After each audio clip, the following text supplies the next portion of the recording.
सबसे बड़ी इस मिनिस्ट्री में बच्चे की गवाही सुनी कि कितनी देर बाद बच्चा, परमेश्वर के दास से मैं विनती करूंगा पास्टर अश्विनी जी, सिस्टर सलोनी जी, उनके बच्चे को लेके यहाँ पे आए।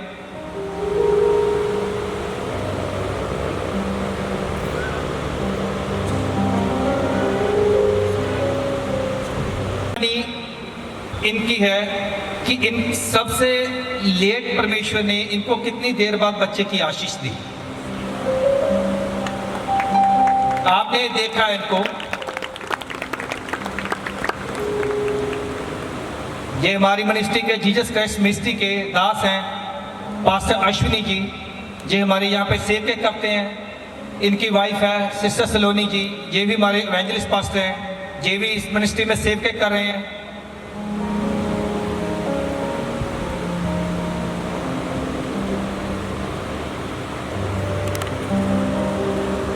कितनों ने देखा है पासी को, जानते हैं कि पासी को कितनी देर बाद बरकत और आशीष मिली। कितने खुश हैं परमेश्वर के दास की बरकत से। तालियां बजाओ परमेश्वर की महिमा के लिए।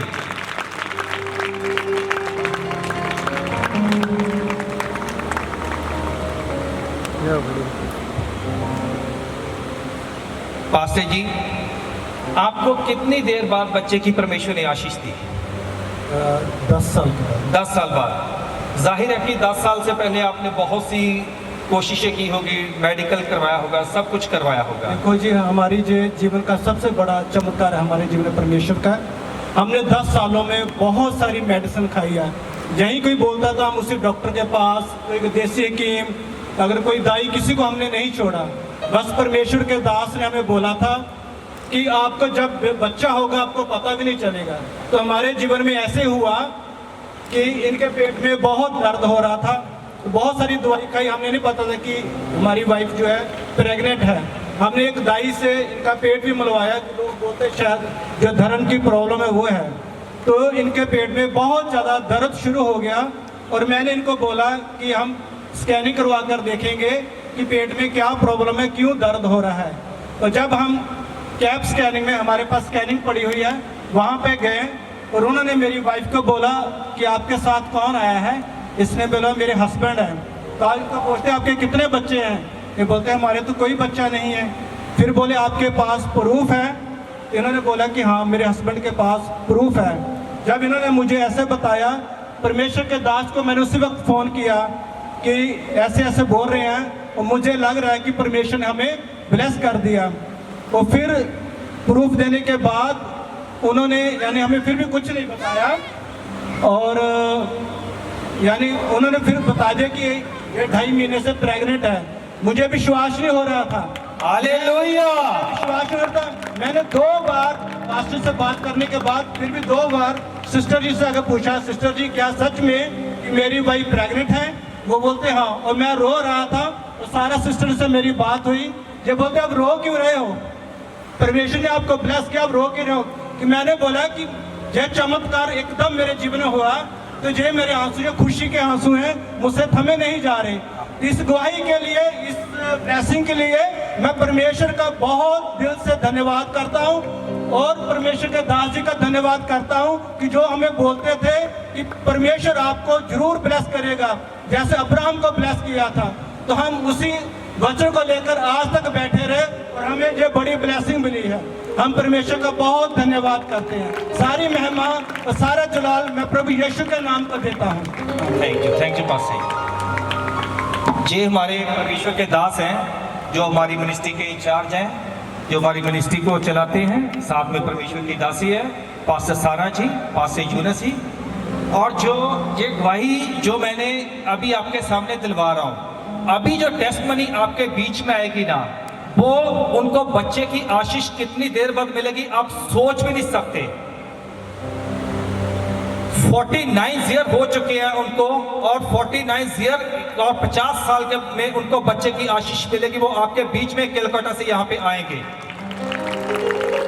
आप बड़ी गवाही को परमेश्वर के देखोगे।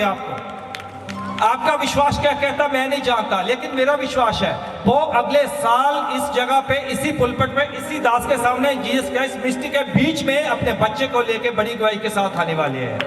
आमीन। सबको जय मसीह की। सिस्टर अमरजीत पहाड़ीपुर तो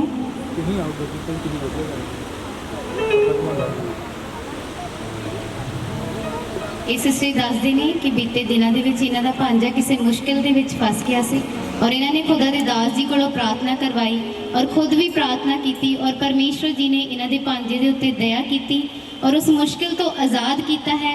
ਇਸ ਆਜ਼ਾਦੀ ਦੇ ਲਈ ਪਰਮੇਸ਼ਵਰ ਦਾ ਧੰਨਵਾਦ ਕਰਦੇ ਨੇ। ਸਾਰੀ ਮਹਿਮਾ ਤੇ ਜਲਾਲ ਪਰਮੇਸ਼ਵਰ ਜੀ ਦੇ ਨਾਮ ਨੂੰ। ਸਿਸਟਰ ਕੁਲਦੀਪ RCF ਤੋਂ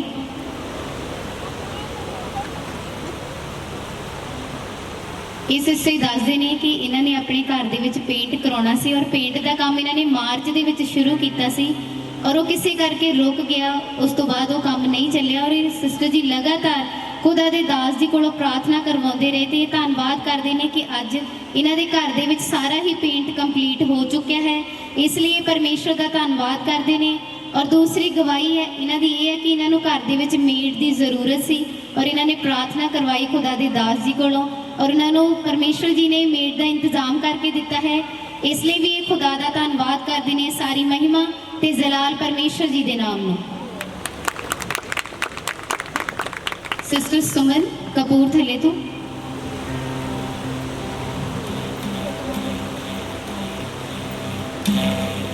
ਇਹ ਸਿਸਟਰ ਦੱਸਦੇ ਨੇ ਕਿ ਜਦੋਂ ਪਿਛਲੇ ਸੰਡੇ ਖੁਦਾ ਦੇ ਦਾਸ ਜੀ ਨੇ ਕਿਹਾ ਕਿ ਆਪਣੀ ਸਾਰੀ ਆਫਰਿੰਗ ਵਫਾਦਾਰੀ ਦੇ ਨਾਲ ਪਰਮੇਸ਼ਵਰ ਦੇ ਘਰ ਦੇ ਵਿੱਚ ਪਾਓ ਤੇ ਸਿਸਟਰ ਜੀ ਨੇ ਵਫਾਦਾਰੀ ਦੇ ਨਾਲ ਜਿੰਨੀ ਵੀ ਇਹਨਾਂ ਕੋਲ ਆਫਰਿੰਗ ਸੀਗੀ ਇਹਨਾਂ ਨੇ ਖੁਦਾ ਦੇ ਘਰ ਦੇ ਵਿੱਚ ਪਾ ਦਿੱਤੀ ਔਰ ਇਹ ਆਪਣੇ ਘਰ ਗਏ ਆ। ਘਰ ਜਾ ਕੇ ਇਹਨਾਂ ਨੇ ਆਪਣੇ ਹਸਬੈਂਡ ਦੇ ਨਾਲ ਗੱਲ ਕੀਤੀ। ਇਹਨਾਂ ਦੇ ਹਸਬੈਂਡ ਫੋਰਨ ਦੇ ਵਿੱਚ ਰਹਿੰਦੇ ਆ ਤੇ ਸਿਸਟਰ ਜੀ ਨੇ ਸੰਡੇ ਚਰਚ ਦੇ ਵਿੱਚ ਜੋ ਵੀ ਹੋਇਆ ਸੀ ਸਾਰਾ ਕੁਝ ਦੱਸਿਆ ਕਿ ਇਸ ਤਰ੍ਹਾਂ ਮੈਂ ਸਾਰੀ ਆਫਰਿੰਗ ਪਾ ਕੇ ਆਈ ਆ ਤੇ ਇਹਨਾਂ ਦੇ ਹਸਬੈਂਡ ਨੇ ਕਿਹਾ ਕਿ ਤੁਸੀਂ ਟੈਨਸ਼ਨ ਕਿਉਂ ਲੈਂਦੇ ਹੋ ਕਿ ਮੈਨੂੰ ਅੱਜ ਹੀ ਤੁਸੀਂ ਜਿੰਨੇ ਪੈਸੇ ਪਾਏ ਆ ਡਬਲ ਇਹਨਾਂ ਦੇ ਹਸਬੈਂਡ ਨੂੰ ਪਰਮੇਸ਼ਰ ਨੇ ਉਸ ਦਾ ਅਜ਼ਰ ਦੇ ਦਿੱਤਾ ਹੈ। ਜ਼ੋਰ ਨਾਲ ਪਰਮੇਸ਼ਰ ਦਾ ਧੰਨਵਾਦ ਕਰਾਂਗੇ। ਸਿਸਟਰ ਐਲਿਸ ਨੰਦਨਪੁਰ ਤੋਂ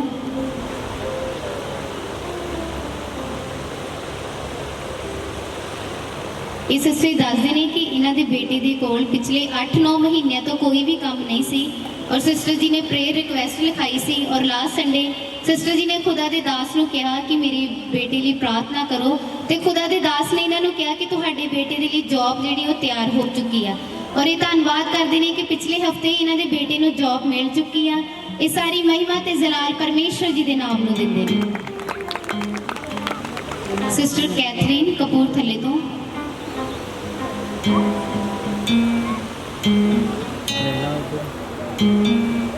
ਇਹ ਸਿਸਟਰ ਦੱਸਦੇ ਨੇ ਕਿ ਇਹਨਾਂ ਨੇ ਕਿਸੇ ਦੇ ਪੈਸੇ ਦੇਣੇ ਸੀ ਔਰ ਸਿਸਟਰ ਦੱਸਦੇ ਨੇ ਕਿ ਜਦੋਂ ਪਿਛਲੇ ਸੰਡੇ ਇਹ ਨੰਦਨਪੁਰ ਦੇ ਗੇਟ ਦੇ ਵਿੱਚ ਐਂਟਰੀ ਹੋਏ ਆ ਤੇ ਇਹਨਾਂ ਦੇ ਅਕਾਊਂਟ ਦੇ ਵਿੱਚ ਉਹ ਪੈਸੇ ਆ ਗਏ ਆ ਜਿਨ੍ਹਾਂ ਨੇ ਇਹਨਾਂ ਨੂੰ ਦੇਣੇ ਸੀ ਤੇ ਇਸ ਪਿਛਲੇ ਸੰਡੇ ਕਰਜ਼ੇ ਦੇ ਵਾਲਿਆਂ ਲਈ ਵੀ ਪ੍ਰਾਰਥਨਾ ਕੀਤੀ ਸੀ ਖੁਦਾ ਦੀ ਦਾਸੀ ਨੇ ਇਹਨਾਂ ਨੇ ਪ੍ਰਾਰਥਨਾ ਵੀ ਕਰਵਾਈ। ਇਹ ਪਰਮੇਸ਼ਰ ਦਾ ਧੰਨਵਾਦ ਕਰਦੇ ਨੇ ਕਿ ਪਰਮੇਸ਼ਰ ਨੇ ਉਸੇ ਸੰਡੇ ਇਹਨਾਂ ਦਾ ਸਾਰਾ ਹੀ ਕਰਜ਼ਾ ਉਤਾਰ ਦਿੱਤਾ ਆ। ਇਸ ਲਈ ਇਹ ਪਰਮੇਸ਼ਰ ਦਾ ਧੰਨਵਾਦ ਕਰਦੇ ਨੇ। ਔਰ ਦੂਸਰੀ ਗਵਾਹੀ ਇਹਨਾਂ ਦੇ ਹਸਬੈਂਡ ਦੀ ਆ ਜੋ ਕਿ ਟੂਰ ਤੇ ਗਏ ਨੇ ਔਰ ਇਹ ਧੰਨਵਾਦ ਕਰਦੇ ਨੇ ਕਿ ਇਹਨਾਂ ਦੇ ਹਸਬੈਂਡ ਨੂੰ ਖੁਦਾ ਨੇ ਸੰਭਾਲ ਕੇ ਰੱਖਿਆ ਹੈ ਔਰ ਉਹ ਸਹੀ ਸਲਾਮਤ ਕੱਲ ਵਾਪਸ ਆ ਰਹੇ ਨੇ। ਇਹ ਸਾਰੀ ਭਲਾਈ ਦੇ ਲਈ ਇਹ ਪਰਮੇਸ਼ਰ ਦਾ ਧੰਨਵਾਦ ਕਰਦੇ ਨੇ। ਸਾਰੀ ਮਹਿਮਾ ਤੇ ਜਲਾਲ ਪਰਮੇਸ਼ਰ ਜੀ ਦੇ ਨਾਮ ਨੂੰ। ਜ਼ੋਰ ਨਾਲ ਤਾੜੀਆਂ ਦੇ ਨਾਲ ਪਰਮੇਸ਼ਰ ਦਾ ਧੰਨਵਾਦ ਕਰਾਂਗੇ ਇਹਨਾਂ ਅਦਭੁਤ ਗਵਾਹੀਆਂ ਦੇ ਲਈ। ਅਗਲੀ ਗਵਾਹੀ ਸਿਸਟਰ ਸਰਬਜੀਤ ਕਪੂਰਥਲੇ ਤੋਂ। ਇਹ ਸਿਸਟਰ ਜੀ ਆਪਣੇ ਭਤੀਜੇ ਦੀ ਗਵਾਹੀ ਦੱਸਦੇ ਨੇ ਕਿ ਜਦੋਂ ਇਹਨਾਂ ਦੇ ਭਤੀਜੇ ਨੇ ਹੋਣਾ ਹੀ ਸੀ ਤੇ ਉਹਨਾਂ ਦੇ ਸਿਰ ਦੇ ਵਿੱਚ ਪਾਣੀ ਭਰ ਗਿਆ ਸੀ ਔਰ ਡਾਕਟਰਾਂ ਨੇ ਜਵਾਬ ਦਿੱਤਾ ਸੀ। ਉਸ ਤੋਂ ਬਾਅਦ ਇਹਨਾਂ ਨੇ ਖੁਦਾ ਦੇ ਦਾਸ ਜੀ ਕੋਲੋਂ ਪ੍ਰਾਰਥਨਾ ਕਰਵਾਈ ਤੇ ਫਿਰ ਡਾਕਟਰ ਚੇਂਜ ਕੀਤਾ ਔਰ ਡਾਕਟਰਾਂ ਨੇ ਮੈਡੀਸਨ ਦਿੱਤੀ ਔਰ ਮੈਡੀਸਨ ਦੇ ਨਾਲ ਹੀ ਇਹ ਬੇਟਾ ਬਿਲਕੁਲ ਠੀਕ ਹੋ ਗਿਆ। ਇਹਦਾ ਬਰਥ ਵੀ ਬਹੁਤ ਵਧੀਆ ਹੋਇਆ। ਅੱਜ ਇਹ ਪੂਰਾ 1 ਸਾਲ ਦਾ ਹੋ ਗਿਆ ਹੈ। ਇਸ ਭਲਾਈ ਦੇ ਲਈ ਪਰਮੇਸ਼ਰ ਦਾ ਧੰਨਵਾਦ ਕਰਦੇ ਨੇ ਕਿ ਪਰਮੇਸ਼ਰ ਨੇ ਇਸ ਬੇਟੇ ਨੂੰ 1 ਸਾਲ ਸੰਭਾਲ ਕੇ ਰੱਖਿਆ। ਸਾਰੀ ਮਹਿਮਾ ਤੇ ਜਲਾਲ ਪਰਮੇਸ਼ਰ ਦੇ ਨਾਮ ਨੂੰ। ਸਿਸਟਰ ਅੰਜਲੀ ਗੜੇ ਤੋਂ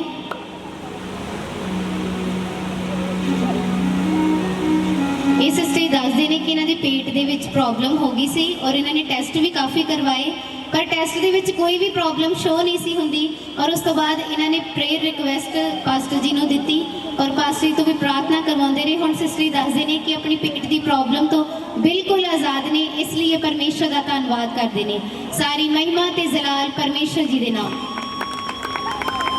ਬ੍ਰਦਰ ਨਸੀਬ ਚੰਦ ਸਲੇਮਪੁਰ ਤੋਂ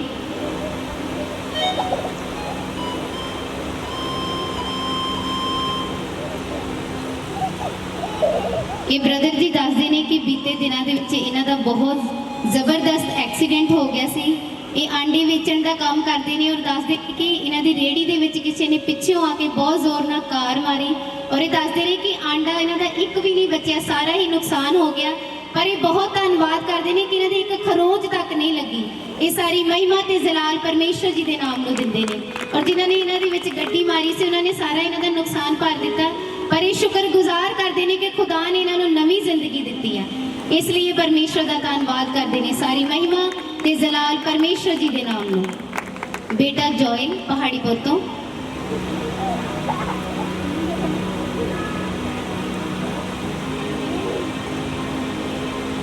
ਇਸ ਬੇਟੇ ਦੀ ਗਵਾਹੀ ਆ, ਇਹ ਦੱਸ ਰਿਹਾ ਕਿ ਜਦੋਂ ਖੁਦਾ ਦੇ ਦਾਸ ਜੀ ਮਾਸ ਪ੍ਰੇਅਰ ਕਰ ਰਹੇ ਸੀ ਔਰ ਉਹਨਾਂ ਨੇ ਬੋਲਿਆ ਕਿ ਜਿਨ੍ਹਾਂ ਦੇ ਬੈਕ ਦੇ ਵਿੱਚ ਇਹਨੇ ਹੱਥ ਰੱਖੋ ਔਰ ਬੇਟੇ ਦੇ ਬੈਕ ਦੇ ਵਿੱਚ ਪੇਨ ਹੋ ਰਹੀ ਸੀ, ਇਸਨੇ ਆਪਣਾ ਹੱਥ ਰੱਖਿਆ। ਹੁਣ ਇਸੇ ਆਪਣੀ ਦਾਦੀ ਮੰਮਾ ਨੂੰ ਦੱਸਿਆ ਕਿ ਮੇਰੇ ਬਿਲਕੁਲ ਵੀ ਦਰਦ ਨਹੀਂ ਆ। ਇਸ ਗਵਾਹੀ ਦੇ ਲਈ ਬੇਟਾ ਪਰਮੇਸ਼ਰ ਦਾ ਧੰਨਵਾਦ ਕਰਦਾ ਹੈ। ਸਾਰੀ ਮਹਿਮਾ ਤੇ ਜਲਾਲ ਪਰਮੇਸ਼ਰ ਜੀ ਦੇ ਨਾਮ ਨੂੰ। ਸਿਸਟਰ ਮਨਜੀਤ ਨੰਦਨਪੁਰ ਤੋਂ। ਇਹ ਸਿਸਟਰ ਦੱਸਦੇ ਨੇ ਕਿ ਬੀਤੇ ਦਿਨਾਂ ਦੇ ਵਿੱਚ ਇਹਨਾਂ ਦੇ ਬ੍ਰਦਰ ਤੇ ਫਾਦਰ ਦੀ ਡੈਥ ਹੋ ਗਈ ਸੀ, ਜਿਸ ਕਾਰਨ ਇਹ ਆਪਣੀ ਮੰਮੀ ਕੋਲ ਆ ਕੇ ਰਹਿੰਦੇ ਨੇ। ਔਰ ਇਹ ਸਿਸਟਰ ਦੱਸਦੇ ਨੇ ਆਪਣੇ ਘਰ ਦੀ ਗਵਾਹੀ ਆ ਕਿ 65 ਸਾਲ ਪੁਰਾਣਾ ਇਹਨਾਂ ਦਾ ਘਰ ਸੀ, ਮਿੱਟੀ ਦਾ ਸੀ, ਕੱਚਾ ਸੀ ਔਰ ਇਹ ਸੋਚਦੇ ਹੁੰਦੇ ਸੀ ਕਿ ਇਹ ਘਰ ਕਿਸ ਤਰ੍ਹਾਂ ਬਣੇਗਾ। ਔਰ ਕਈ ਭੈਣ ਭਰਾਵਾਂ ਨੇ ਵੀ ਜੋ ਆਂਢ ਗੁਆਂਢ ਸੀ ਉਹ ਵੀ ਇਹਨਾਂ ਨੂੰ ਕਹਿੰਦੇ ਸੀ ਕਿ ਤੁਸੀਂ ਇਸ ਘਰ ਦੇ ਵਿੱਚ ਨਾ ਰਹੋ, ਇਹ ਡਿੱਗ ਜਾਣਾ ਆ। ਪਰ ਇਹ ਕਹਿੰਦੇ ਕਿ ਮੈਂ ਖੁਦਾ ਦੇ ਉੱਤੇ ਵਿਸ਼ਵਾਸ ਰੱਖਿਆ ਔਰ ਮੈਂ ਰੋਜ਼ ਪ੍ਰਾਰਥਨਾ ਕਰਦੀ ਸੀ ਕਿ ਖੁਦਾ ਸਾਨੂੰ ਨਵਾਂ ਘਰ ਬਣਾ ਕੇ ਦਿਓ। ਅੱਜ ਇਹ ਪਰਮੇਸ਼ਰ ਦਾ ਬਹੁਤ ਧੰਨਵਾਦ ਕਰਦੇ ਨੇ ਕਿ 65 ਸਾਲ ਪੁਰਾਣਾ ਘਰ ਅੱਜ ਇਹਨਾਂ ਦਾ ਢਾਹ ਕੇ ਉਹ ਨਵਾਂ ਬਣ ਰਿਹਾ ਹੈ। ਇਹ ਸਾਰੀ ਮਹਿਮਾ ਤੇ ਜਲਾਲ ਪਰਮੇਸ਼ਰ ਜੀ ਦੇ ਨਾਮ ਨੂੰ ਦਿੰਦੇ ਨੇ। ਜ਼ੋਰਦਾਰ ਤਾੜੀਆਂ ਦੇ ਨਾਲ ਪਰਮੇਸ਼ਰ ਦਾ ਧੰਨਵਾਦ ਕਰਾਂਗੇ ਇਸ ਅਦਭੁਤ ਕੰਮ ਦੇ ਲਈ।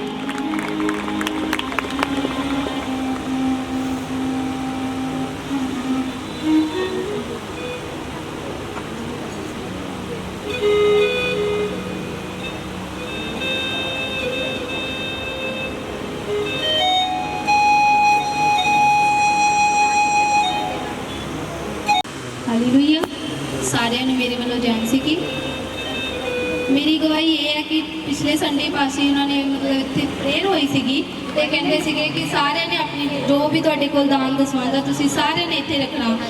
ਮੈਂ ਪੂਰੇ ਵਿਸ਼ਵਾਸ ਨਾਲ ਕਹਿੰਦੀ ਹਾਂ ਕਿ ਮੇਰੇ ਕੋਲ ਉਸ ਦਿਨ ਮਤਲਬ ਬਿਲਕੁਲ ਪੈਸੇ ਨਹੀਂ ਸੀਗੇ, ਸਿਰਫ ਮੇਰੇ ਕੋਲ 20 ਰੁਪਏ ਸੀਗੇ ਤੇ ਮੈਂ ਸੋਚਿਆ ਕਿ ਚਲੋ ਜੋ ਮੇਰੇ ਕੋਲ ਹੈਗਾ ਮੈਂ ਪਰਮੇਸ਼ਰ ਦੇ ਘਰ ਵਿੱਚ ਦਵਾਂਗੀ, ਪਰਮੇਸ਼ਰ ਆਪੇ ਮੇਰੇ ਲਈ ਸਭ ਕੁਝ ਕਰੇਗਾ। ਮੈਂ ਜੋ ਮੇਰੇ ਕੋਲ ਸੀਗਾ ਮੈਂ ਇੱਥੇ ਆਪਣਾ ਪਰਮੇਸ਼ਰ ਦੇ ਘਰ ਵਿੱਚ ਦੇ ਦਿੱਤਾ। ਮੈਂ ਜਦੋਂ ਇੱਥੋਂ ਚੱਲ ਗਏ ਅਸੀਂ ਕਿਹਾ ਚਲੋ ਬੱਸ ਦੇ ਵਿੱਚ ਤੇ ਜਾਣਾ ਆ, ਸਾਰਿਆਂ ਨੂੰ ਪਤਾ ਹੈ ਕਿ ਆਧਾਰ ਕਾਰਡ ਤੇ ਜਾਂਦੇ ਆ ਤੇ ਮੈਂ ਕਿਹਾ ਚਲੋ ਕੋਈ ਗੱਲ ਨਹੀਂ ਚੱਲੀ ਜਾਣਾ ਹੈ। ਤੇ ਅਸੀਂ ਇੱਥੋਂ ਚਲ ਗਏ, ਸਾਨੂੰ ਕੋਈ ਵੀ ਬੱਸ ਨਹੀਂ ਸੀ ਮਿਲ ਰਹੀ ਉਸ ਦਿਨ। ਸਾਨੂੰ ਪਤਾ ਸੀ ਇੰਨਾ ਪਰੇਸ਼ਾਨ ਹੋ ਗਏ, ਮਤਲਬ ਸਾਰੇ ਉੱਥੇ 2 ਜਾਣੇ ਮੇਰੇ ਨਾਲ ਸੀਗੇ, ਕਹਿੰਦੇ ਕਿ ਆਪਾਂ ਇੱਦਾਂ ਕਰਕੇ ਹੁਣ ਇੱਥੇ ਪਰੇਸ਼ਾਨ ਹੋਉਂਦੇ ਆ। ਮੈਂ ਕਿਹਾ ਕੋਈ ਗੱਲ ਨਹੀਂ, ਇਹ ਵੀ ਪ੍ਰਭੂ ਦੀ ਕੋਈ ਯੋਜਨਾ ਆ, ਜੋ ਵੀ ਪ੍ਰਭੂ ਕਰਦਾ ਸਾਡੇ ਲਈ ਕਰਦਾ। ਤੇ ਅਸੀਂ ਫਿਰ ਨਾ ਇੱਥੋਂ ਮਤਲਬ ਬੜੀ ਮੁਸ਼ਕਲ ਦੇ ਨਾਲ ਜਦੋਂ ਇੱਥੋਂ ਚੱਲਦਾ ਗਏ, ਪਰ ਜਦੋਂ ਮੈਂ ਘਰ ਗਈ ਨਾ, ਮੈਂ ਘਰ ਜਦੋਂ ਗਈ ਮੇਰੇ ਭਰਾ ਦਾ ਫੋਨ ਆਇਆ, ਕਹਿੰਦਾ ਮੈਂ ਤੇਰਾ 2000 ਰੁਪਏ ਦੇਣਾ, ਮੈਂ ਤੇਰੇ ਅਕਾਊਂਟ ਦੇ ਵਿੱਚ ਪਾਤਾ। ਮੈਂ ਕਿਹਾ ਬਹੁਤ ਧੰਨਵਾਦ ਆ ਤੇਰਾ, ਪ੍ਰਭੂ ਦਾ ਬਹੁਤ ਬਹੁਤ ਧੰਨਵਾਦ ਆ। ਮੈਂ ਸਾਰਿਆਂ ਨੇ ਇਹ ਪ੍ਰਾਰਥਨਾ ਕਰਦੀ ਕਿ ਵਿਸ਼ਵਾਸ ਕਰੋ, ਪ੍ਰਭੂ ਸਭ ਕੁਝ ਕਰਨ ਦੀ ਤਾਕਤ ਰੱਖਦਾ ਹੈ। ਸਾਰਿਆਂ ਨੂੰ ਮੇਰੇ ਵੱਲੋਂ ਜੈ ਮਸੀਹ ਕੀ।